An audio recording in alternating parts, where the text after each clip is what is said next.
शंका कैसे पैदा होती है, चलिए जानते हैं। एक सहेली ने दूसरी सहेली से पूछा, बच्चा पैदा होने की खुशी में तुम्हारे पति ने तुम्हें क्या तोहफा दिया? सहेली ने कहा, कुछ भी नहीं। उसने फिर सवाल करते हुए पूछा कि क्या ये अच्छी बात है? क्या उसकी नजर में तुम्हारी कोई कीमत नहीं? लफ्जों का ये जहरीला बम गिराकर वह सहेली दूसरी सहेली को अपनी फिक्र में छोड़कर चलती बनी। थोड़ी देर बाद शाम के वक्त उसका पति घर आया और पत्नी का मुंह लटका हुआ पाया। फिर दोनों में झगड़ा हुआ, एक दूसरे को लानतें भेजी, मारपीट हुई और आखिर पति पत्नी में तलाक हो गया। जानते हैं प्रॉब्लम की शुरुआत कहां से हुई? उस फिजूल जुमले से जो उसका हालचाल जानने आई सहेली ने कहा था। रवि ने अपने जिगरी दोस्त पवन से पूछा, तुम कहां काम करते हो? पवन ने कहा, रेडीमेड कपड़ों के शोरूम में। रवि ने कहा, कितनी तनख्वाह देता है मालिक? पवन ने कहा, 18,000। रवि ने कहा, बस 18,000 रुपए? तुम्हारी जिंदगी कैसे कटती है इतने पैसों में? पवन ने गहरी सांस भरते हुए कहा, बस यार क्या बताऊं। मीटिंग खत्म हुई। कुछ दिनों के बाद पवन अब अपने काम से बेरुखा हो गया और तनख्वाह बढ़ाने की डिमांड कर दी, जिसे मालिक ने रद्द कर दिया। पवन ने जॉब छोड़ दी और बेरोजगार हो गया। पहले उसके पास काम था, अब काम भी नहीं रहा।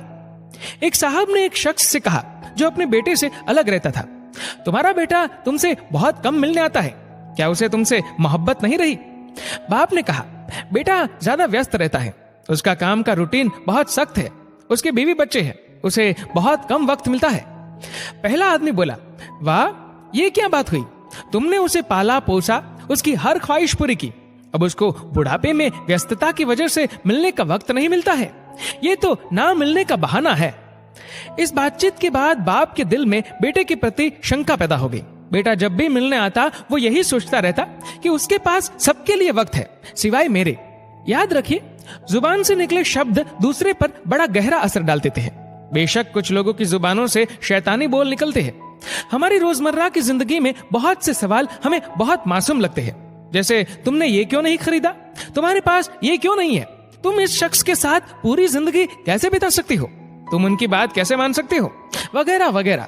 इस तरह के बेमतलब ही फिजूल के सवाल नादानी में या बिना मकसद के हम पूछ बैठते हैं, जबकि हम ये भूल जाते हैं कि हमारे ये सवाल सुनने वाले के दिल में नफरत या मोहब्बत का कौन सा बीज बो रहे हैं। आज के दौर में हमारे इर्द गिर्द समाज या घरों में जो टेंशन टाइट होती जा रही है, उन समस्याओं की जड़ तक जाया जाए तो अक्सर उसके पीछे किसी और का हाथ होता है। लोग ये नहीं समझते कि नादानी में या जानबूझकर बोले जाने वाले जुमले किसी की जिंदगी को तबाह कर सकते हैं। ऐसी हवा फैलाने वाले बम ना बने। लोगों के घरों में अंधे बनकर जाओ और वहां से गूंगे बनकर निकलो। क्या खूब कहा है किसी कवि ने, न चादर बड़ी कीजिए न ख्वाहिशें दफन कीजिए, 4 दिन की जिंदगी है बस चैन से बसर कीजिए। न परेशान किसी को कीजिए न हैरान किसी को कीजिए, कोई लाख गलत भी बोले बस मुस्कुरा कर छोड़ दीजिए।